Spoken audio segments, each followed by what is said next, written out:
Ndugu wanahabari na Watanzania, leo tumeshiriki ibada kwa ajili ya kumwombea ndugu yetu ama mpendwa wetu Mdude Nyagali ambaye alivamiwa na kutekwa mnamo tarehe 2 usiku wa manane. Na leo tulikubaliana jana wanambea wote tushiriki misa hiyo kwa ajili ya kumwombea heri huko aliko, ili Mungu ikibidi aweze kujibu, kwa sababu wanadamu peke yetu kwa akili zetu hatuwezi chochote.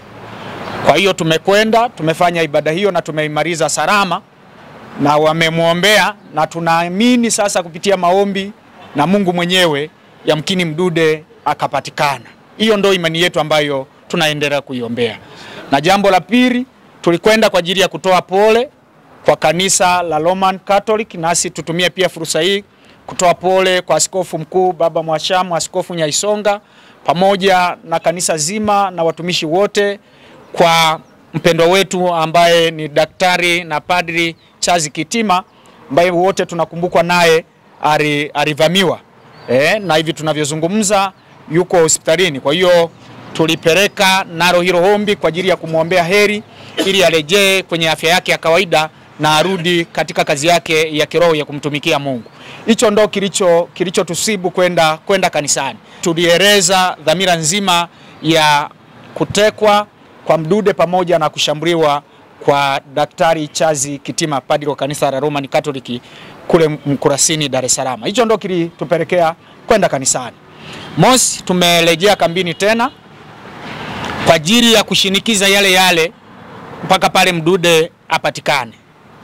Mpaka atakapopatikana, na pia tunasubiri viongozi wetu wa kitaifa ambao watakuja kujoin pamoja nasi, akiwemo Naibu Katibu Mkuu Mheshimiwa Gorugwa, pamoja na mwanasheria wa Tanganyika ama rafiki yake Mdude Mheshimiwa Mwabukusi, ambaye naye atakuja kujoin pamoja na sisi. Na jana kiongozi wetu wa kitaifa kwa maana Naibu Katibu Mkuu amezungumza na umma wa Tanzania na akitoa wito kwa IGP Mheshimiwa Wambura kwamba atoe tamko sasa ni nini forward, kwa sababu leo tunazungumza ni siku ya 9 Mdude hajapatikana.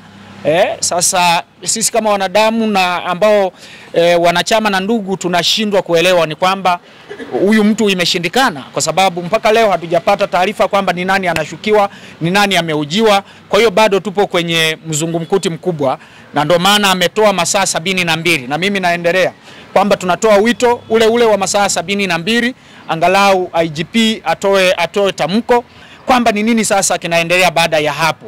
Na sisi hatuwezi tukaendelea muda wote kuwakalisha watu kambini hapa bila kuwapa deadline ni nini tunakaa, kwa sababu gani. Siku ya 9 tuko hapa, mwisho wenzetu watakapokuja nafikiri tunatamko ambalo tutalitoa sasa, ili kushinikiza zaidi mpaka pale Mdude atakapopatikana. Na ikibidi nafikiri kuna haja ya kusogeza kambi maeneo hayo ambayo tunafikiri Mdude yupo huko, ili wote tukasaidiane kutafuta. Bado tuna maumivu, kwa sababu kadiri siku zinavyozidi kwenda kuna maumivu ndo yanavyozidi kuongezeka, na tumaini linazidi kupotea vile vile.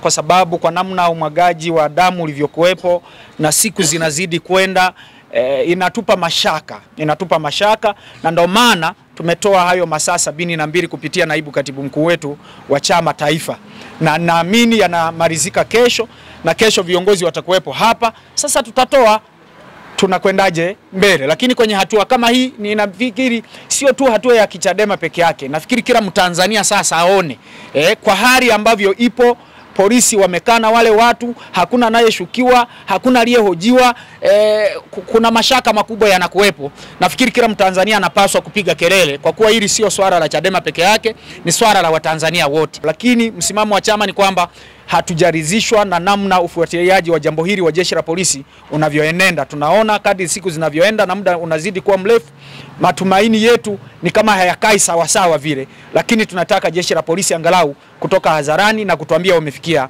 kwenye hatua gani. Tunafahamu kwamba Mdude ni mkazi wa Mbeya jiji pale Wambi, lakini ni mzaliwa wa Mbozi. Mimi niko hapa na wanachama wengine, ni zaidi tangu tarehe 3 tuko hapa, tumepiga kambi kwa ajili ya kumtafuta mwenzetu. Na wanachama kutoka maeneo mbalimbali wako hapa. Hatujaja kufanya sherehe wala kufanya nini, lakini tumesema sasa tunataka kupitia hili la Mdude lio ni swala la mwisho kwenye utekaji. Kama wenzangu walivyosema tangu awali, jeshi la polisi ndilo lililo na Mdude mpaka sasa. Kuna fakti chache nataka niwaambie waandishi wa habari na Watanzania wengine muelewe kwamba ni nani, kwa nini nasema jeshi la polisi liko na Mdude. Siku Mdude ametekwa, walipewa taarifa saa 8 usiku. Kwa sababu kwa jua wanakompeleka, walifika saa 4 asubuhi. Hiyo draining time ilikuwa ni ya nini? Leo ukiwaambia kuna maandamano ya Chadema, wala hata masaa mawili hawamalizi, wanafika. Tunajua walikuwa wanajua na wao walikuwa na Mdude muda wote huo. Hiyo ni fact ya kwanza.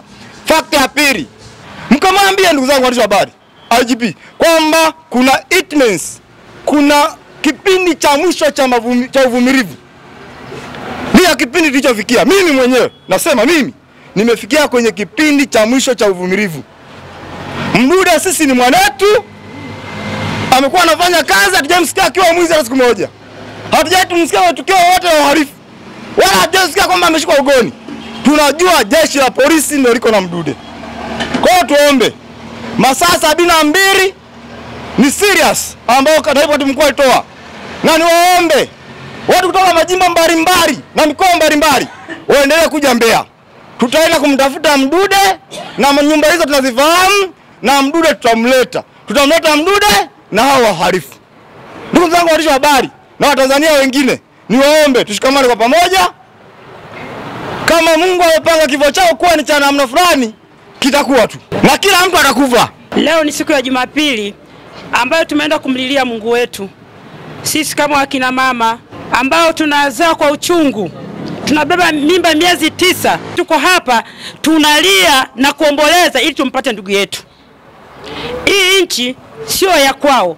Hii nchi ni ya Wanatanzania wote, wasiokuwa wana vyama na wenye vyama. Tunaomba mturudishie Mdude. Mdude ni binadamu kama wewe ulivyoumbwa kwa mfano wa Mwenyezi Mungu.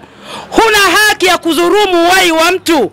Huna haki ya kudhulumu maisha ya mtu. Tunamhitaji Mdude akiwa salama. Tunataka binadamu aliyezaliwa na mwanamke arejeshwe ili arudi katika familia yake. Naitwa Andrew Mwambeje.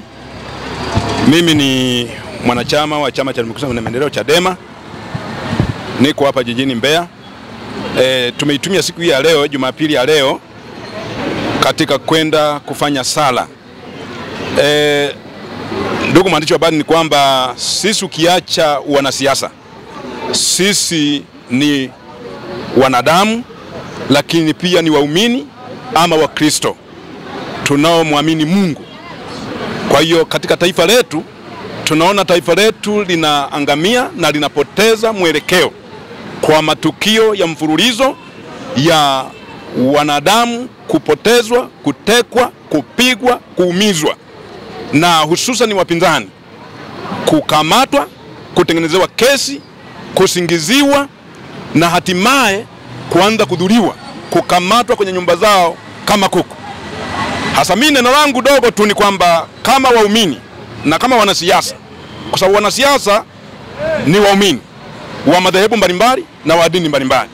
Kwa tumetumia nafasi hiyo kama waumini, kama watu tunaomcha Mungu, na kwa kuwa nchi hii inaheshimu dini, inaheshimu katiba ambayo imeweka uhuru wa mtu kuabudu. Kwa tumeitumia leo kwenda kufanya maombi, kufanya sala. Na kwa kutumia sala hii tunaamini, ukisoma kitabu kitakatifu Biblia inamsema Habili na Kaini.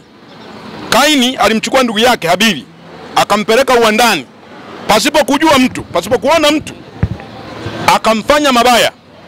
Lakini ile damu ya Habili ambayo Kaini akamuua ndugu yake Habili ilimfikia Mungu, ilipiga kelele mbele za Mungu. Hasa leo tuko hapa kwenye kambi hili, na hatimaye leo asubuhi tumeenda kushiriki ibada kwa ajili ya Mdude ambaye damu yake imemwagika kwenye ardhi ya Yuambi, ambayo hii ni ardhi ya Tanzania. Imegusa ardhi damu ya Mdude. Hasa damu ya Mdude inapiga kelele, na ndio maana unaona leo umati, unaona kambi, kwa sababu ni sauti ya Mungu inapiga kelele. Hii ni sauti ya Mungu inapiga kelele kupitia damu ya Mdude. Sauti ya Mungu inapiga kelele kwamba Mdude yuko wapi na ni nani aliyefanya. Ingawa wanajulikana waliofanya, na taarifa zipo, lakini vyombo ambavyo vipo vimewekwa kwa mujibu wa nchi havitendi kazi iliyowapasa. Matokeo yake wanatishia watu. Kwa sasa hivi tunajujua mazingira tunayopitia, hatuko tayari kutishika. Tunasubiri kauli ya viongozi wetu wa kitaifa masaa 72 ikitimia hivyo vitisho vyao. Sisi tumemwambia Mungu kwamba damu ya Mdude haiwezi kupita bure, na hii ni mashtaka mbele za Mungu. Tumekwenda kufanya ibada kupeleka mashtaka, na mashtaka haya atayajibu Mungu. Na Mungu anasema hivi, anaonya mikono imwagayo damu na miguu iendeayo uovu. Mungu anaonya, ukisoma Biblia. Kwa hiyo hao waliofanya ni wanadamu, wamezaliwa, wameumbwa na amewaumba Mungu. Kwa hiyo uhai alionao mwanadamu yoyote anayepumua ni uhai wa Mungu, haruhusiwi mtu yoyote kuuondoa. Kwa ibada yetu ya leo ni mashtaka mbele za Mungu, kumlilia Mungu kwamba tunamtaka Mdude, tunataka na hao waliotenda hayo mambo na hao wanaopanga na hao wanaotuma iwashughulikie. Kwa ndugu mwandishi wa habari, wasipuuze ibada hizi tunazofanya, wasipuuze kusanyiko hili ambalo liko hapa. Sauti ya Mungu inasikika kwa watu. Watu wanaposema manake ni Mungu, watu wanapolalamika manake ni Mungu, watu wanapopiga kelele manake ni Mungu. Kwa wasipuuze hii sauti. Sio kwamba hatuna kazi ya kufanya, tunalia kwa ajili ya Mdude ndugu yetu. Tunaomba, sio kwamba sisi hatuna akili, tunaomba huko mliko mweka, na kama mmeenda kumzika makaburi ya Uyole, ninaomba mkafukue maiti mtuletee, maana mlimchukua ndani hatimaye mkamtoa nje, mmempiga, mmemuumiza. Sasa hivi mnaanza kutusakama eti tuwatafute mashahidi wale waliosema. Hatuna shida nao, nyinyi mnawajua na tena mliwatuma. Alafu la pili, hii demokrasia Tanzania alianzisha sio Lissu, ni Rais Nyerere. Ninaomba hili jambo muitekeleze serikali yetu ya Tanzania. Sisi tunapendana. Cha ajabu mnakuja kutuwekea mambo ambayo sisi hatujui. Mnafundisha watoto wetu ambao wapo. Mliko mweka na mliko mtupa. Kama popote mlipo mweka, sisi tunamwomba Mdude mturudishie. Hamwezi kutukalisha hapa kama hatuna akili. Mnataka tutembee uchi barabarani ili mjue kwamba tumechoka. Mnataka tutembee uchi wanawake mjue kwamba tumechoka.